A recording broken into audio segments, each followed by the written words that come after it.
backwards. Well, that's the Michael Dunlop of old.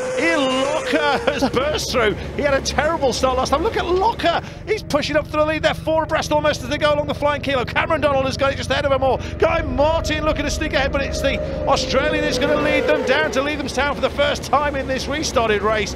What a cracking start. Michael Dunlop, that's the thing of old. So many times he was so sluggish off the line, but he always had to play catch up. That's what he's doing. He goes past Anstey and he's made it up to behind Ian Locker. And Michael Dunlop, all action, 100% hero on the roads. Well, look, Ian Locker, not the senior citizen of this class of racing, but that wasn't a very senior start, was it? It was very butch and aggressive, but he's going backwards a bit now. Cameron Donald has made the break. Keith Moore just going back behind Guy Martin there. And it is all to play for, as you were saying in the first start. If you're there, you're in with a shout, and they are all there, aren't they? Cameron Donald's doing the right thing. Have you heard the one about the Englishman, the Welshman, the Australian, the Scotsman, the Irishman? They're all in there. They certainly are. And they're not joking, they are not kidding. This is serious stuff once again. Yeah, Cameron Donald's doing the right thing, really. He's trying to break away from the pack because the ones, especially in the 600s, they all start sucking each other back and slipstreaming and getting each other's drafts and what have you. Cameron Donald trying to break away, but he's not managing to do that so far. Look, 1, 2, 3, 4, 5, 6, 7, 8, 9, 10, double figures. That's how many potential race winners there are. That is a breathtaking corner they have just come around. If you haven't ridden it yourself, you won't know, but that is a man's corner, even though it doesn't look like it on the TV. There's a lot of those here, but it's just one of the reasons why this circuit is so good and why there are so many people coming in to watch it. Yes! Yep. Keith Moore goes through on Guy Martin, so new second place then. But he's trying to reel in Cameron Donald. And also as well, Richard, the track much drier this time than we saw in the earlier Superstock race. We're on board with Michael Dunlop yet again. Watch him close in. That looks like William in front of him, is it? Dry roads, Ian. Dry roads everywhere, Dave, at the moment, but the weather's so changeable. Keith Moore, sorry, Rich. Keith Moore is going to try and go up the inside of Cameron Donald here. Not on this occasion, though. No. Look at that. That's what, 1/6 of them there. A 12-wheel runaway express train on the Dundrod circuit. They're up at Wheelers. Top of the circuit now. Cameron Donald, top of the world at the moment. Keith Moore right behind him, looking for the inside. We've seen passing manoeuvres here, but that wasn't it. William Dunlop goes through on Guy Martin, though. So William Dunlop up to third, down to Lindsay Hairpin, and there's about 4 different lines around the hairpin. So, oh, look at the speed that Cameron Donald's carrying there. William Dunlop trying to get the inside of a Michael Dunlop goes up the inside of Johnson. Does he? Oh, Johnson into it. He must be down. I thought he was down then. He was leading right into Michael Dunlop.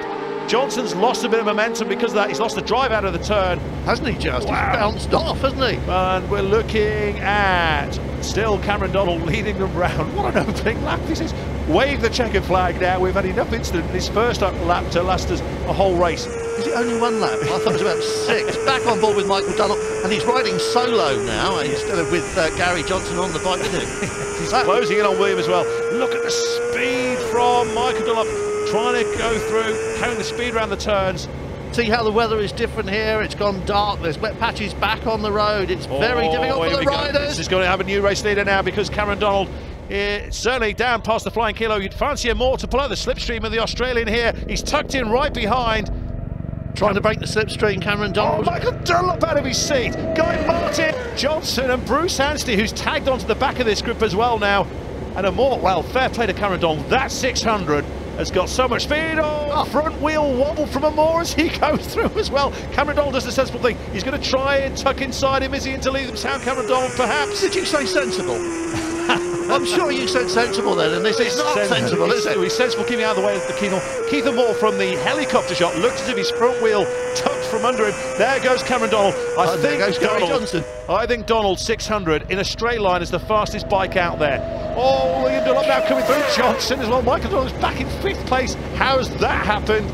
There's 4 people there who disagree with you about the speed of Cameron Donald's bike. They're getting towed along, I think, Rich. They're getting towed. They're trying to pull out this slipstream. Watch Keith Moore. Watch Keith Moore here. This is where he's so strong last year. This is where he won it all last year. Donald, though, again, he's got the speed and he can carry the speed into the turn and he can still hold on.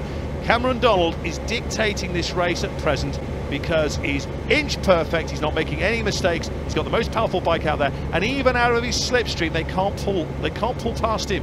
Cameron Donald very much back on form, so quick through here, so easy to get it wrong. and Keith Moore right behind him, and then there's just a queue. There is no spaces, there's not a bike's length between them. And look at the guys that we're not talking about, the Locker, McGuinness, those people behind, they're not in this group. That shows the depth of quality, the strength of quality that we've got again at the Ulster Grand Prix.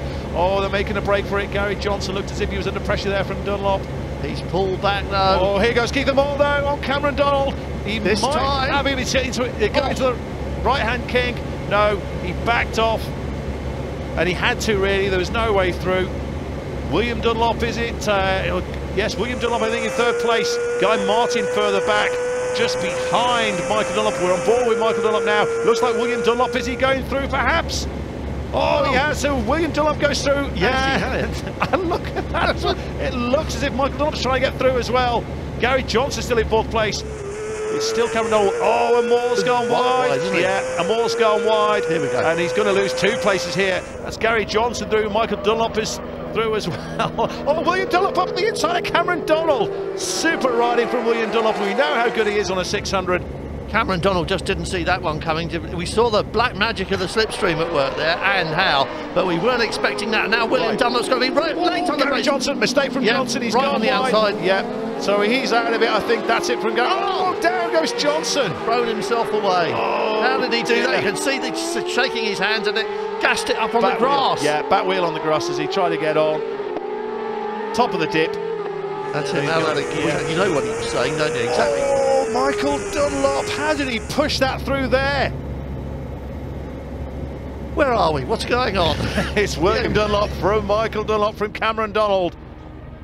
That's how they are over the line. Guy Martin in fourth place, and it looks as if he's coming under threat from a Moore. Ethan Moore looks like he's going to take... Oh, in fact, I'm going to say Michael Dunlop's going to take William Dunlop here as he's going to go down the flying kilo again. And it is Michael Dunlop on William Dunlop. Is he through? Yes, he is. No. Not this time. Wow. What a race. Well, there's Gary Johnson. This boy is going to go on winning for years and years and years. Yeah, definitely. I think they're both at their game. Where they were both weak in the past, they've now both improved. Yep. Here we go down to the hairpin. Now, William tends not to hook into the hairpin so much. Michael seems to hug it much more. As you can see, there's a gap there. No. William doesn't tend to follow doesn't hook into the hairpin as much as, and Michael seems to follow the line. If he hooks into the white line, and look at the drive he's trying to get out of William as well. William was minding his own business, going through the hairpin, and all of a sudden his brother stuck the front wheel up this side and said, "Hey, remember me? This is the Yamaha." Michael really likes it through this section. This is through quarries, of course. They're going to chalk off another lap. This race reduced, of course. Oh, he's trying it everywhere, isn't he? There's no other cross between these two. Inch perfect from both of them as well. Absolutely, they trust each other, they know each other's riding. Of course, they can almost predict what's going to happen, but who can predict this? Down the kilo. Down the kilo. Michael Dunlop should nudge his nose in front. We should see Cameron Donald going through as well. A glance over from Michael to have a look at William. Side by side. It might be William, you know. No, it's not. It's Michael. Michael gets into the lead. We're looking back at Ryan Farquhar. Well, that was just a little bit of track position working for William there, wasn't it? Yeah, but Michael's got the lead of this race. They go into Leathamstown. They're breaking away at the front. Well, I'm not sure that I'm going to call that a breakaway yet. Well, these two, going back to Cameron Donald, there's a gap there, isn't there, to third. Then it's Guy Martin. Bruce Ansie's past Keith Moore. Keith Moore had a look around to see if there's anyone else coming as well. Nope. Or is it just this half a dozen? Oh, here he comes. Out of the slipstream of brother Michael. That was lovely, wasn't it? Yeah. That was just as easy as you like. Now watch him. Look at the speed. We saw that before from Michael Dunlop, didn't we, as well? William carrying a lot more speed into the top of Deers Leap than Michael. Well, Wilson Craig does prepare those Hondas immaculately. That team does turn out the bikes. Honda versus Yamaha, who knows? Exactly. Might be a little bit in it, mightn't there? Possibly. Cameron Donald's not out of this either. We're looking at Michael and William Dunlop at the front. Cameron could close in on them, perhaps. They're coming down towards Islands. Again, this time, see, Michael just quicker into the turn that time, carrying the speed through. So obviously they've got their corners where they're hot and not so hot, and the ones that they enjoy and they don't enjoy so much. It's trying to get the drive, isn't it? You want to run up the hill and everything. This circuit is so great because every bit of it counts. There aren't any places where you can say, well, I could afford to back off there or get that wrong. You've got to be on it everywhere. It's all working. That's right. So here we go then. Michael Dunlop is going to try and slipstream his brother William. There he goes. And he'll now the kinks to the right. So Michael Dunlop takes the lead from William. So it's not a Yamaha Honda thing after all. It's a slipstream thing. That's all it is. And here comes William fighting back, pulling out of the slipstream. And they're again into the right hand, coming up to the top here. There we go. William Dunlop appears ahead again. And this is what they call a ding-dong. It is. It's also true, as we've said several times before, that when you're in someone's slipstream, not only do you get a tow, but you suck them back, you pull them back, so you're actually slowing down the bike in front, and that's why you're getting this kind of catapult effect that you're seeing from the helicopter particularly, and we've seen between these two, swapping places. It's just a question really of who gets the best drop nearest the checkered flag at the moment. You see certain short circuits, this is what's unique really about road racing, certainly here in the Northwest 200, and watch William this time goes wide, always opens that goal. There we go. That wrong, didn't yeah, he did. He's just a little bit wider into the turn every time. Michael Dunlop's exploited it again. Michael knew William was going to do that, or I bet he had an idea that William was going to do that. He certainly, again, if you watch him again, Michael really hugs the line as he goes around the hairpin. William tends to drift out, and that leaves that door open. But as I say, the short circuits, there's only really, I can think of Thruxton before the chicane where that slipstreaming works into there. They all get sucked in. Yet that's happening all the way around as Michael Dunlop uses every inch of the track and more around, and they come across the line. Bruce Anstey still, in fact, he's up to 4th place now. We didn't see him go past Guy Martin. They get the last lap flag. Guy Martin is trying to pull out the slipstream of Cameron Donald, and what a story that would be. We've concentrated on the Dunlop so much at the front, and look at Bruce Anstey. Yes. Where's he come from? Side by side with Donald, and about to take 3rd place from the Australian Michael and William as well. There are 5 riders in a 3-second spread going across the start-finish line at the beginning of this last lap. So it is still anybody's game, and they're still at it down the field. Look at the people, again, Bruce we're not Anstey. talking about. Look at Bruce Anstey now, though, Richard, into Leathamstown, and he's closed right on them, and I'm going to get my hand in my pocket in a minute and see if I can get a bet on Bruce Anstey, because you wouldn't have got one on him a lap ago. So Bruce Anstey right behind William Dunlop, Michael Dunlop still leading them, and Bruce Anstey looking to pull into 2nd place. There goes William into the lead. Will we see Bruce Anstey coming through as well? Wow, this is fantastic. Drops back to 3rd, and it's still the Dunlops out in front. So William leads Michael at the moment. Bruce Anstey's definitely got his name on the podium, hasn't he? Cameron Donald isn't done yet, though. I haven't checked. I'm sure he's got his name on the fastest lap for the last time around. But Bruce Anstey in 3rd place. Spots of rain on the lens there as well. So that might just come into play. There might just be a chance of some back marks as Ryan Farquhar moves up 1 position. So we're looking down then at William Dunlop. Michael Dunlop still in 2nd place. Bruce Anstey 3rd. We're on board with Michael Dunlop. This is the man in 2nd place, following his brother. And you'd have to say Cameron Donald and Guy Martin might be out of it now. It's a 3-way fight at the front. He was right on the grass there. William checks over his shoulder. We've got half a lap to go, 3.5 miles basically of this Dundrod circuit. A Dunlop is going to win this, but I don't know which one. It might be Anstey, and he's got a tall. That's a big ask even for Bruce. It is. Even for the slipstream here. We're going uphill. He's not close enough, but Michael is. Oh no.